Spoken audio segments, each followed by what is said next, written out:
Hello നമസ്കാരം, എല്ലാവർക്കും ഷീസ്കോപ്പിലേക്ക് സ്വാഗതം. അപ്പോൾ നമ്മൾ കഴിഞ്ഞ ക്ലാസ്സിലെ സംഘ കാലഘട്ടമായിരുന്നു കണ്ടിരുന്നത്. അപ്പോൾ ഇന്ന് നമ്മൾ അതിന്റെ ബാക്കി നോക്കാൻ പോവുകയാണ്. സംഘം പീരീഡിന്റെ ബാക്കി കാര്യങ്ങൾ നമ്മൾ നോക്കാൻ വേണ്ടി പോവുകയാണ്. സംഘകാല കൃതികൾ, അതിന്റെ സവിശേഷതകളൊക്കെയാണെന്ന് കാണാൻ വേണ്ടി പോകുന്നത്.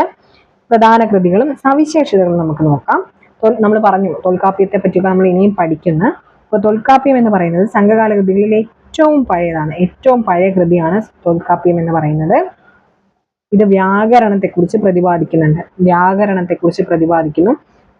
അതുപോലെ 10 പാട്ടുകൾ വീതമുള്ള 10 ഭാഗങ്ങളുടെ സമാഹാരമാണ്. കേരളത്തെക്കുറിച്ച് പരാമർശമുള്ളത് ഈ 10 ഇനി അഗസ്ത്യർ രചിച്ചതെന്ന് കരുതപ്പെടുന്ന ഒരു ഗ്രന്ഥമാണ് ഏതെന്ന് പറയുന്നത്, അഗസ്ത്യം എന്ന് പറയുന്നത്. അതും കൂടെ നിങ്ങൾ നോക്കിയേക്കുക. അഗസ്ത്യം എന്ന് പറയുന്നത് അഗസ്ത്യർ രചിച്ചതാണെന്ന് കരുതപ്പെടുന്നു.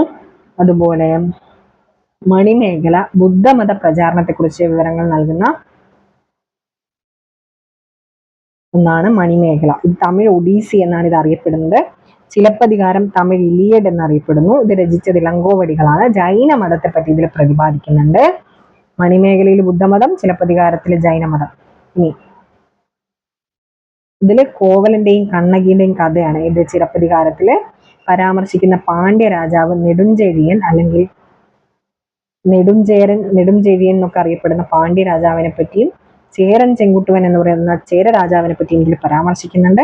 ഇനി മധുരൈ കാഞ്ചി എന്ന് പറയുന്ന സംഘകാല കൃതിയിൽ ഓണത്തെ പറ്റി പരാമർശിക്കുന്നുണ്ട്. തിരുക്കുറൽ എന്ന് പറയുന്നത് തമിഴ് ബൈബിൾ 5-ാം വേദം എന്നൊക്കെ അറിയപ്പെടുന്നുണ്ട്. ജീവക ചിന്താമണി റോമൻ സാമ്രാജ്യവുമായിട്ടുള്ള ഇന്ത്യയുടെ സൗഹൃദപരമായ ബന്ധത്തെക്കുറിച്ച് വർണ്ണിക്കുന്ന ഒരു കൃതിയാണ് ജീവക ചിന്താമണി. പിന്നെ ആ കാലഘട്ടത്തിലെ പ്രധാന കവയത്രി, ആ കാലഘട്ടത്തിൽ കൂടുതലും കവികളായിരുന്നു.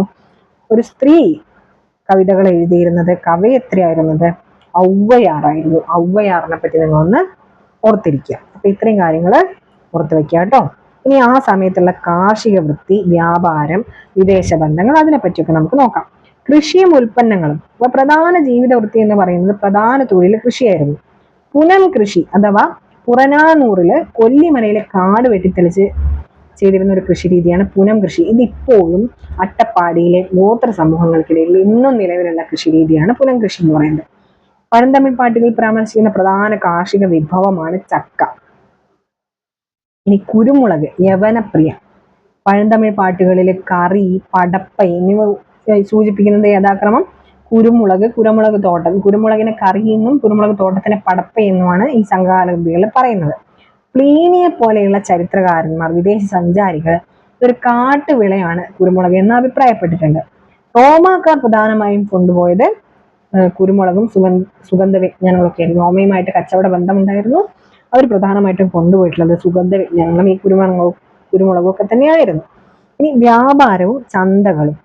അങ്ങാടികൾ ഉണ്ടായിരുന്നു. നാളങ്ങാടി എന്ന് പറയുന്നത് രാവിലത്തെ ചന്ത, അല്ലലാവണം എന്ന് പറയുന്നത് അന്തിച്ചന്ത.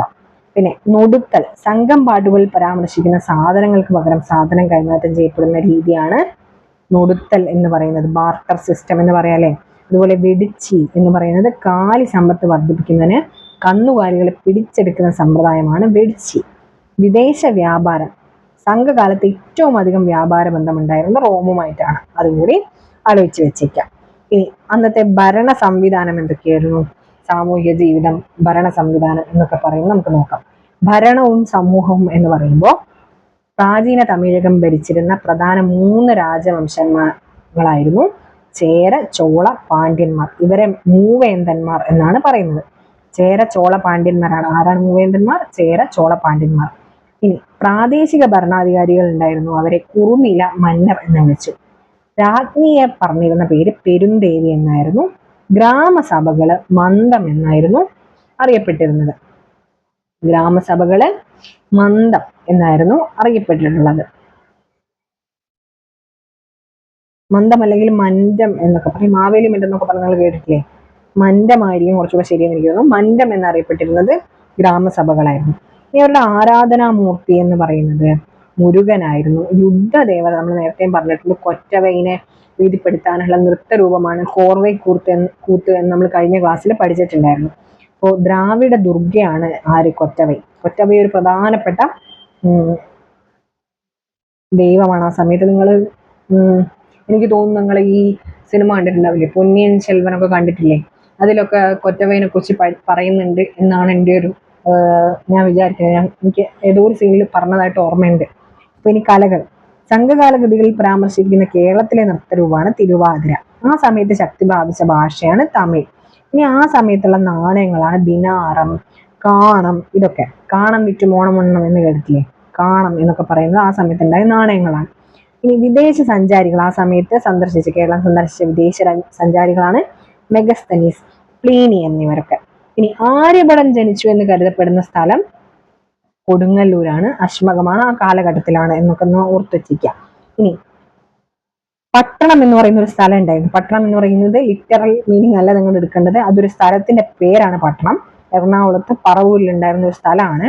റോമുമായും പശ്ചിമേഷ്യയുമായും ഉണ്ടായ കച്ചവട ബന്ധത്തിന്റെ പുതിയ തെളിവുകൾ ലഭിച്ച പ്രദേശം. ആംഫോറ ഭരണികളുടെ അവശിഷ്ടങ്ങൾ, റോമൻ ഗ്ലാസുകൾ എന്നിവ ഇവിടെ നിന്ന് ലഭിച്ചിട്ടുണ്ട്.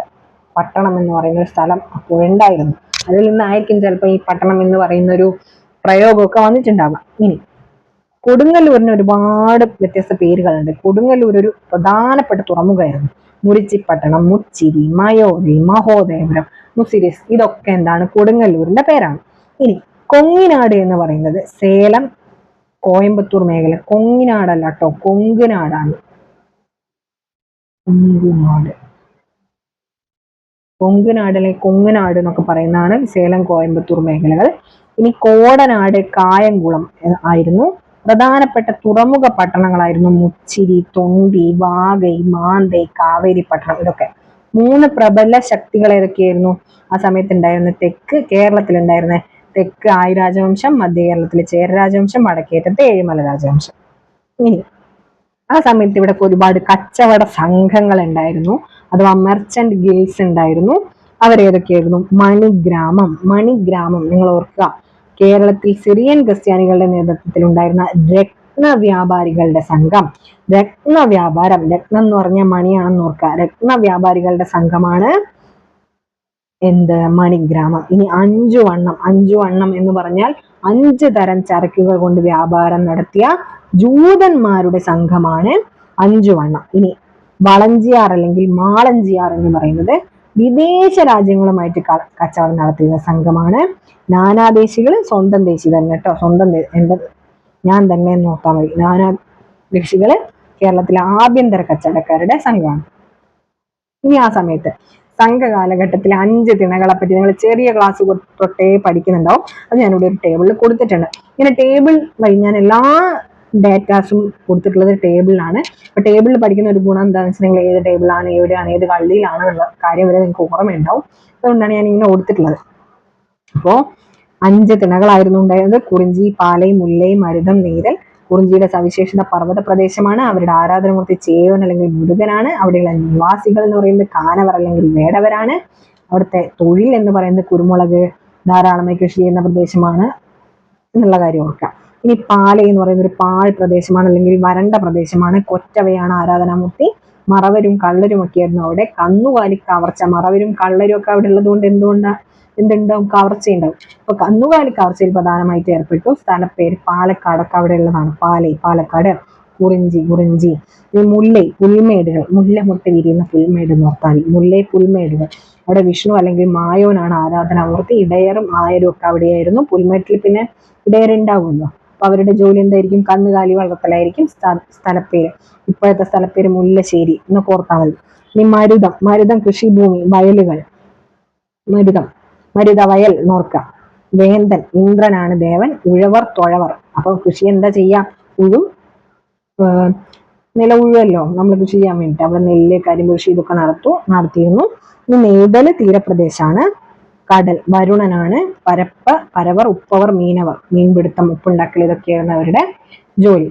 ഇത്രയും കാര്യങ്ങളാണ് നമുക്ക് സംഘകാലഘട്ടത്തിൽ പഠിക്കാനുള്ളത്. നിങ്ങൾ ഓൾറെഡി പഠിച്ചാണ്, ഞാൻ ജസ്റ്റ് ഒന്ന് റിവൈസ് ചെയ്ത് പോയിന്നേ ഉള്ളൂ.